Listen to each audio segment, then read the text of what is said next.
ready to ditch that confusing header and turn it into a navigation powerhouse. First, hover over your website's header inside the Wix editor and click the plus sign labeled Add Elements. In the Add Elements panel, find the button option, click on it, and you'll see a variety of pre-designed button styles to choose from. Browse through the different button designs and select one that matches your website's aesthetic. Drag and drop the button onto your header.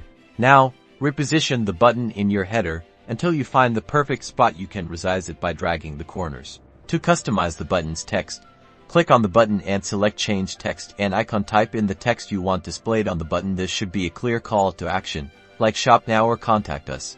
To add a link, select the link icon. Choose where you want the button to take your visitors. It could be another page on your site, an external website, or even an anchor point on the current page. Finally, customize the button's design by clicking on the Design tab here.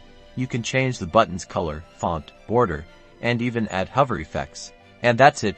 Now you know how to add a button, making it easier for users to interact with your site.